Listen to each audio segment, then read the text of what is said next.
à tous, voici les titres de l'actualité de ce mardi. Le G5 Sahel doit faire face à un double défi, la crise sécuritaire d'une part et la crise du Covid-19, deux défis économiques et budgétaires. Les chefs d'État étaient en début d'après-midi en visioconférence avec leurs partenaires européens pour échanger sur les moyens de sortie de crise. On vous en dit plus dans cette édition. À Ouagadougou, les marchés de quartier sont toujours fermés et les commerçants ne sont pas satisfaits. Après Nabiyar hier, c'est au tour de Dassasgo d'exprimer sa colère. Ils ont barricadé les rues pour exprimer leur mécontentement. Dans cette édition également, le procès de Guillaume Soro s'est ouvert ce mardi en son absence. Et ce soir, on connaît le verdict. 20 ans de prison contre l'ancien Premier ministre et ex-président de l'Assemblée nationale ivoirienne. On en sait plus, on vous en dit plus dans cette édition. Voici les titres de votre journal. Bonsoir. Débutons cette édition avec les images d'une capitale qui retrouve son animation ordinaire. Et oui, la vie reprend ses droits dans les rues d'Accra et du Ghana tout entier. C'est donc la fin du confinement et c'est un ouf de soulagement pour la population. C'est ainsi en a décidé le gouvernement qui a décidé de prendre en compte les réalités culturelles, sociales et économiques en présence. La vie reprend son cours normal, mais la menace de la Covid-19 est toujours présente. Le pays a connu 1000 cas, dont 9 sont décédés. Le port du masque et le maintien des mesures de prévention restent toujours en vigueur. Au Burkina Faso, le confinement, la quarantaine, les fermetures de maquis et de marchés sont très éprouvantes et de moins en moins acceptées par les acteurs. Ce matin, les commerçants de marché de Dassasgo à Ouagadougou ont laissé exploser leur colère dans les rues. Ils ont barré la route et bloqué la circulation pour se faire entendre des autorités communales et gouvernementales. Alors que le gouvernement annonce une réouverture progressive des yards et marchés, après celui du marché central Rodwoko, ces vendeurs et vendeuses réclament donc plus de diligence. Ils clament haut et fort leur misère et leur faim et exigent la réouverture sans délai de leur marché. Benjamin Kwame et Bachirou Sawadogo. Voici la scène qui se produit entre le rond-point du marché de Dassasgo et l'échangeur de l'Est en cette matinée du mardi 28 avril 2020. Pas question de passer par cette voie pour rallier par exemple l'hôpital Yalgado ou encore la maison d'arrêt et de correction de Ouagadougou. Cri de colère, ces commerçants, enfants, hommes, femmes, exigent la réouverture du marché de Dassasgo. La politique du gouvernement là, il y a coronavirus au Burkina, mais ils n'ont pas bien précisé. Nous on veut savoir est-ce que le coronavirus là, c'est au Burkina ou c'est dans les marchés. C'est ça qu'on veut comprendre d'abord. Parce que tout le monde travaille, les ministères travaillent. Toutes les grandes sociétés travaillent. Et c'est seulement le marché qui ne peut pas travailler. Et on n'a pas de salaire à la fin du mois. Et bien qu'on en devient quoi maintenant? Nous, on a fait l'école. C'est parce qu'on n'a pas gagné la place qu'on est revenu au marché. On a des familles à nourrir. Mais pourquoi ils veulent nous traiter de cette sorte? C'est pas possible. Nous, on veut simplement la réouverture du marché. Pour eux, cette manifestation est un premier signal. Et cette commerçante de lancer l'interpellation au plus haut sommet de l'État. Vous les autorités, c'est nous qui vous avons mis à l'école. Et vous avez grandi jusqu'à diriger ce pays. Vous avez aujourd'hui des grosses voitures, de belles maisons. Vous ne vous souciez pas de nous, hein? La situation est difficile pour tout le monde. Vous fermez certains endroits et laissez d'autres. Pourquoi? Nous sortons pour venir au marché, c'est pour juste vendre quelques marchandises, pour nous nourrir et nourrir nos familles. Vos dons ne peuvent rien faire pour nous tous. Venez juste ouvrir le marché, nous allons vendre. C'est tout. Et pourtant, il y a quelques jours, le grand marché de Ouagadougou s'ouvrait où les autorités annonçaient que si les mesures barrières étaient respectées, la réouverture des autres marchés et yards allait suivre. Zakaria Kaboré estime que cette action est l'œuvre d'une personne. Ils n'ont qu'à arrêter ces bêtises-là. On est là pour nourrir nos familles. Les politiques, là, c'est les regards là-bas. Plus d'un mois à rester à la maison sans rien vendre, nous avons les poches vides et nous avons faim. Désormais, leur message est adressé au président du Faso avant d'envisager d'autres actions plus corsées, disent-ils. Au président du Faso, il n'a qu'à ouvrir les yeux. Il n'a qu'à bien ouvrir les yeux. Parce que ce qu'il est en train de consommer là, il ne va pas bien récolter ce qu'il est en train de consommer. Nous, on ne peut pas accepter ce genre de choses. Les gorges sont chaudes et les forces de l'ordre sont présentes pour essayer de calmer les esprits. Dans le marché, les magasins restent fermés. Certains commerçants n'entendent pas que leur manifestation porte du fruit. En bordure de la voie, d'autres avec les étals vendent quelques denrées alimentaires. Là encore, aucune mesure de distanciation n'est respectée. Les rencontres de haut niveau se succèdent pour le président du Faso. Après ses pairs de l'UEMOA et du G5 Sahel, il est aujourd'hui question d'une rencontre entre cette dernière structure et l'Union européenne. Une rencontre dont le nouveau coronavirus et la sécurité au Sahel étaient les sujets phares. On en sait plus dans cet élément de Gilles Dasda et Bassirou Sawadogo. À cette rencontre entre les présidents du G5 Sahel et les représentants de l'Union européenne, la préoccupation initiale devrait porter sur la crise sécuritaire due au terrorisme. Mais seulement voilà, une nouvelle crise est invitée à la table des discussions des partenaires ici réunis en visioconférence. Il s'agit du Covid-19. Le Covid-19, au regard de l'impact, en moins d'un mois et demi, devenait une préoccupation essentielle. Donc ça a été l'occasion certainement de faire le point d'un certain nombre de questions qui sont relatives aux décisions que nous avons prises au moment de la rencontre de Pau et qui concernent aussi bien les questions de sécurité, les questions de mise en œuvre du P3S, les questions également de financement complémentaire, supplémentaire que l'Union africaine va mettre donc dans le déroulement de ces différents programmes qui concernent la sécurité, la stabilisation des pays du G5 et d'insister sur le fait que la question de la pandémie demeure pour nous aujourd'hui une question essentielle.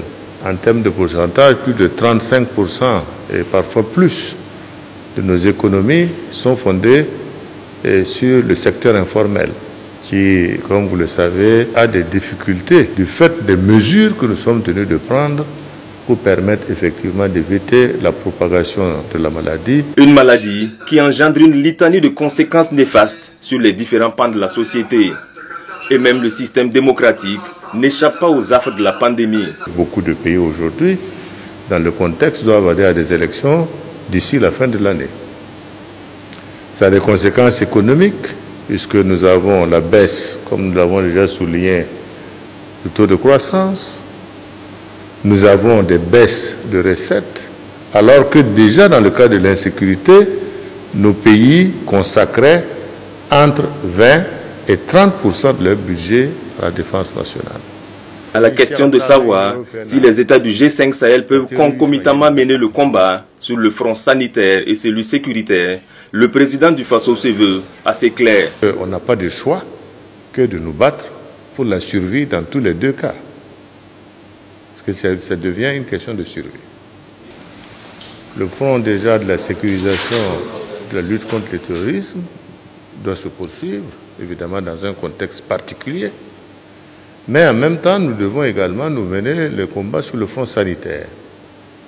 Il est évident que l'ensemble des actions ont des conséquences importantes au plan budgétaire, puisque je vous ai dit que les conséquences économiques sont certaines.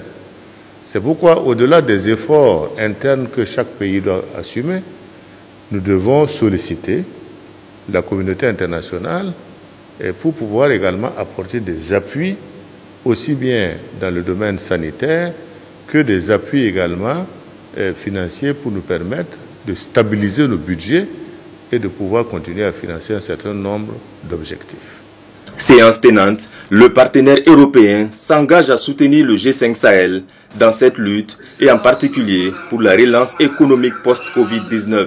Pour le G5 Sahel, en termes de partenariat, il va falloir dans un futur proche embrasser au-delà des pays de l'Union européenne, diversifier les appuis pour renforcer la coalition dans le cadre de la défense des 5 pays. La prochaine rencontre du type est prévue dans 3 mois, avec toujours en accompagnement l'Union africaine et les Nations unies. Dans les réponses du président du FASO, vous aurez entendu le sigle P3S. Il faut entendre par là le partenariat pour la sécurité et la stabilité au Sahel. Il s'agit donc d'une initiative qui devrait renforcer la lutte contre le terrorisme avec la promesse de mobilisation d'une somme d'1 milliard de dollars.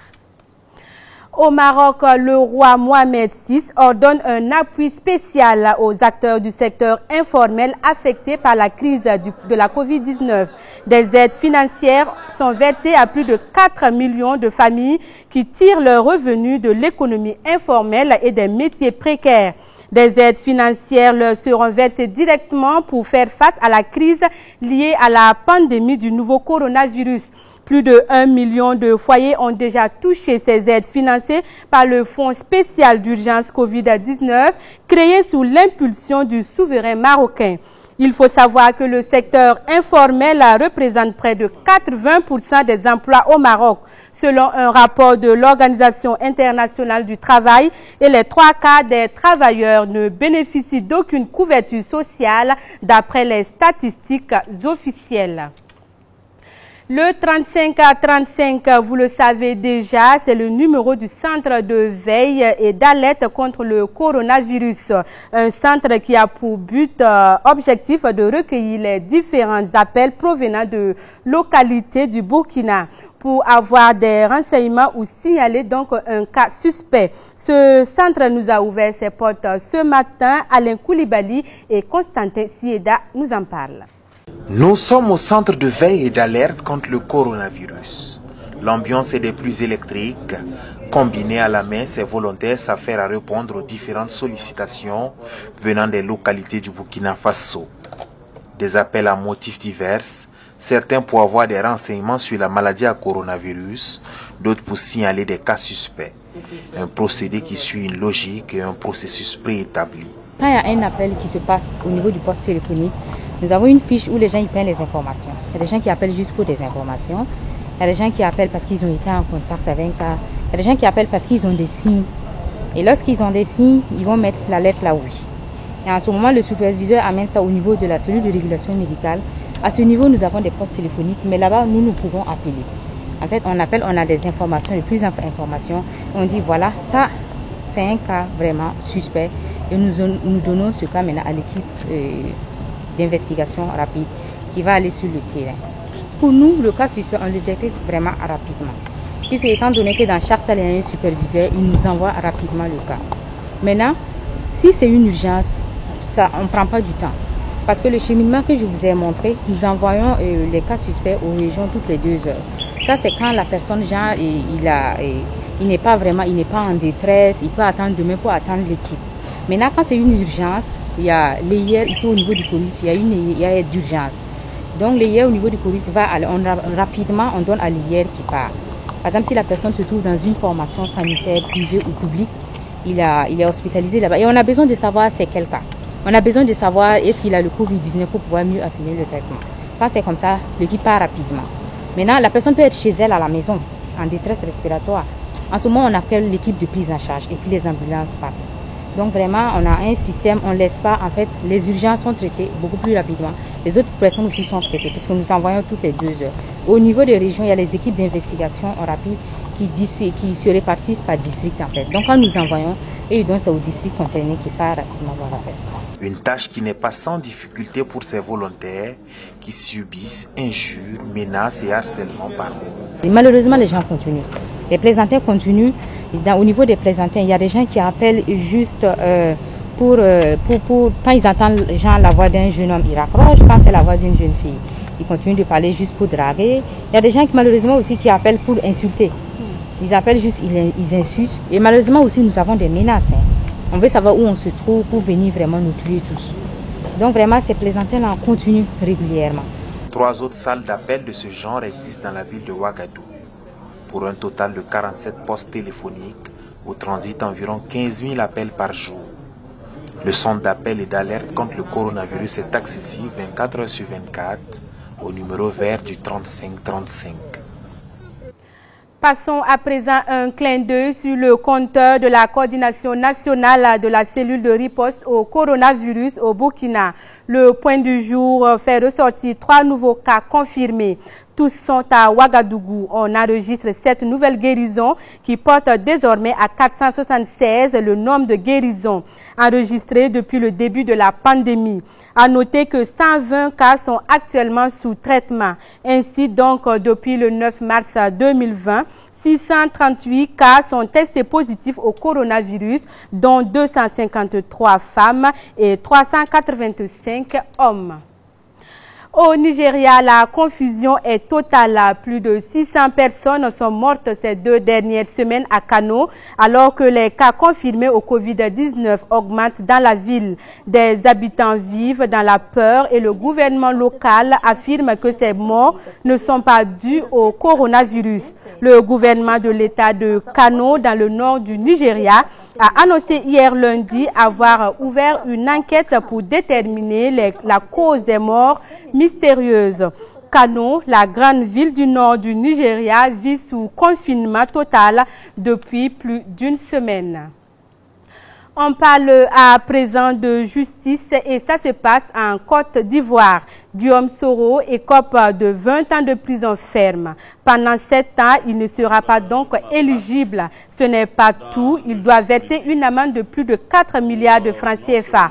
Outre cette condamnation, les biens de l'accusé seront confisqués au profit de l'État. Le parquet a suggéré au juge que le mandat d'arrêt lancé à l'encontre de Soro soit renouvelé. Notons que Guillaume Soro est accusé de tentative de déstabilisation de l'État et surtout de détournement et de blanchiment d'argent.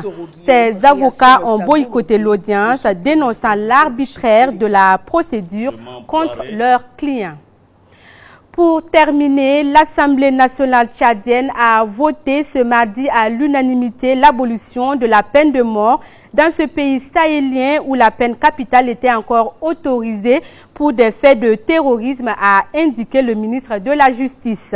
Pour entrer en vigueur, la mesure doit encore être promulguée par le président Idriss Déby Itno. En 2016, le Tchad avait adopté une réforme du code pénal qui abroge la peine de mort, sauf pour les cas de terrorisme. La mesure votée aujourd'hui a pour but d'harmoniser la législation contre le terrorisme avec celle de tous les pays du G5 Sahel qui ne prévoit pas la peine de mort pour les actes du terrorisme, a précisé le ministre de la Justice.